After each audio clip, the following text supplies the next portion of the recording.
Assalamu alaikum wa rahmatullahi wa barakatuh. Ya ayyuhal muslimun. To the long-time listener and first-time visitor, we welcome you to this episode. Now, without further ado, let's get into it. هناك محبوب وأحب منه. That there exists that which is beloved, and then at the same time, you have other things that are more beloved. So there's some things that are beloved, and there are other things that are more beloved. This is a benefit because فيه إشارة إلى أن أهل الإيمان فيه ليسوا على درجة سواء. This shows us that the people of Iman, as relates to these things that are beloved, are not upon one level. They're not upon the same level.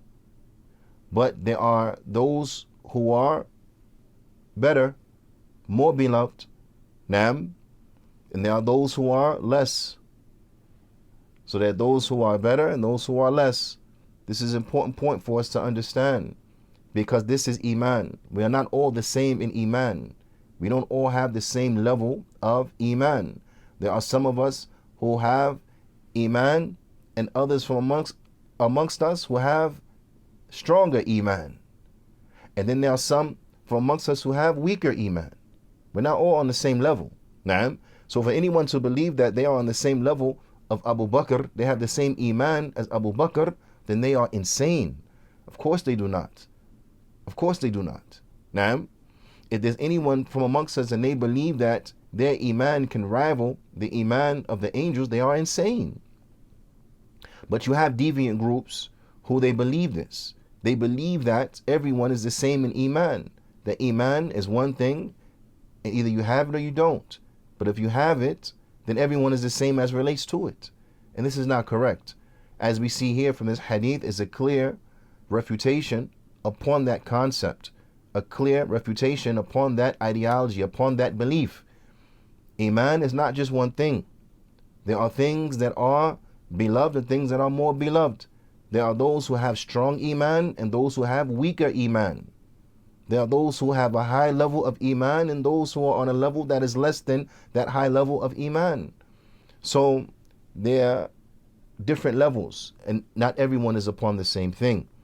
So likewise, let us understand from the actions, we have actions that are beloved, and then we have actions that are more beloved.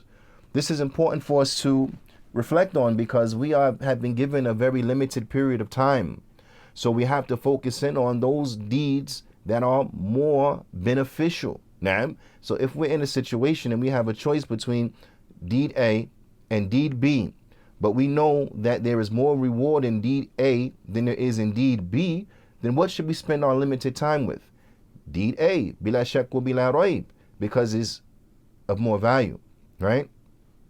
That's like if you were given a set period of time to collect a bunch of money that was sitting upon a table, right? And the money upon the table they were in different denominations. So you had everything from a penny all the way up to $100 bills and so on and so forth, right? Would you spend your time collecting the pennies and the quarters and the nickels and the dimes? Or would you spend your time grabbing all of the high value denominations possible? You'll be trying to grab as much hundreds as possible. If you can't grab 100, then you're going to what? You're going to grab a 50. If you can't grab a 50, you're going to try to grab a 20. But the point is that you're going to go for the highest monetary value denomination that you can reach. So if you can just get all hundreds and that's it, then that's what you're going to go for, because when that clock stops, you will have accumulated more if you concentrated on going for the big value bills. Likewise is life. But even more so, the stakes are even higher when it comes to life.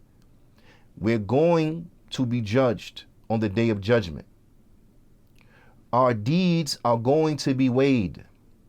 So when it's time for the deeds to be weighed, undoubtedly, we want our heaviest deeds to be in abundance.